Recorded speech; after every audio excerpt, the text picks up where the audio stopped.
દેશભરમાં નીટની પરીક્ષા બાબતે ચાલી રહેલા વિવાદને લઈ અમદાવાદના વાલીઓ અને પરીક્ષાર્થીઓએ પણ હવે નીટ રદ કરવાની માંગ કરી છે। અમદાવાદ સહિત રાજ્યભરના નીટની પરીક્ષા આપી ચૂકેલા વિદ્યાર્થીઓ અને વાલીઓ વિરોધ નોંધાવી રહ્યા છે।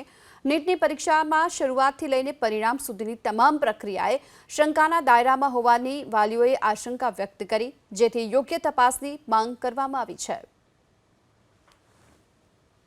रीनीट होनी चाहिए बिकॉज रैंक इन्फ्लेशन के वजह से जो स्टूडेंट सीट डिज़र्व कर रहे हैं लाइक गवर्नमेंट मेडिकल कॉलेज में उनको वो नहीं मिल रहा है।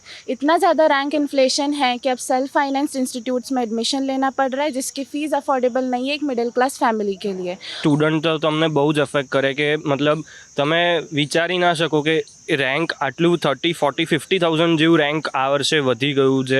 લાસ્ટ યર મારા જ માર્ક્સ 615 માર્ક્સ પર કંઈક 15,000 રેન્ક હતું, આ વખતે સીધું એ 60,000 રેન્ક છે। સો ધેર ઇઝ સમથિંગ કે જે એકચ્યુઅલી વસ્તુ આ વર્ષે ખરાબ થઈ છે અને એકચ્યુઅલી રીનેટ થવી જોઈએ। ત્યાર સુધી કાઉન્સેલિંગ પર સ્ટે તો આવો જ જોઈએ જ્યાર સુધી સુપ્રીમ કોર્ટનો કંઈક ફાઇનલ ડિસિઝન નથી આવતો। જે રેન્ક ઇન્ફ્લેશન આવ્યું છે લાસ્ટ 8 યર્સ 9 યર્સથી નીટ જે આપણે ચાલુ થઈ છે, આટલું ઇન્ફ્લેશન હજી સુધી કોઈ બી વર્ષમાં નથી આવ્યું। તો એ એક ડેફિનેટલી નાનું બાળક બી જોશે તો એને ખબર પડશે કે આટલું ઇન્ફ્લેશન શેના લીધે આવ્યું। એ કોઈ દિવસ ખાલી 1563 છોકરાઓને લીધે આ ઇન્ફ્લેશન આવે જ નહીં।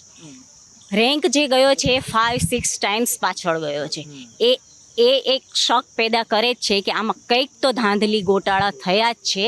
પહેલેથી જે એક્ઝામ ફોર્મ ફિલઅપ હતું એક્સટેન્ડ કરું, પછી એક્ઝામને ટાઈમ બીજી વખત આપવામાં આવ્યો, ગ્રેસિંગ સિસ્ટમ આપવા આવી, પેપર ફૂટેલું છે, પોલીસ કેસ છે, એનો કોઈ રિસ્પોન્સ નથી, કોર્ટ એને સ્ટે નથી આપતું એડમિશનનું। આ બધાને લીધે જે છોકરાઓ ગવર્મેન્ટમાં સીટ મળવાની હતી એ લોકોને સેલ્ફ ફાઇનાન્સમાં જવું પડે। કાઉન્સેલિંગ ડિલે કરવી જોઈએ જ્યારે આટલા બધા છોકરાઓનું તકલીફો છે। આજે જે ગવર્મેન્ટમાં મળવાવાળો લાસ્ટ યર પ્રમાણે હતો એ જઈને મેનેજમેન્ટમાં લે એટલે 60 લાખ રૂપિયા એફોર્ડ બી તો કરી શકતો હોય ને, પેરેન્ટ્સ ક્યાંથી કરશે?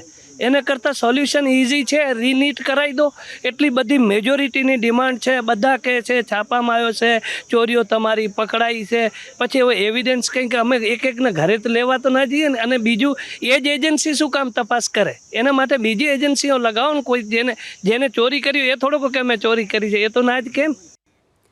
વડોદરાની MS યુનિવર્સિટીનો કોમન એડમિશન પ્રક્રિયામાં સમાવેશ થયા બાદ પ્રવેશ પ્રક્રિયા વિકટ બની હોવાનો આરોપ છે। 75% એ એડમિશન અટકતા વિદ્યાર્થીએ હિતરક્ષક સમિતિ મેદાને છે।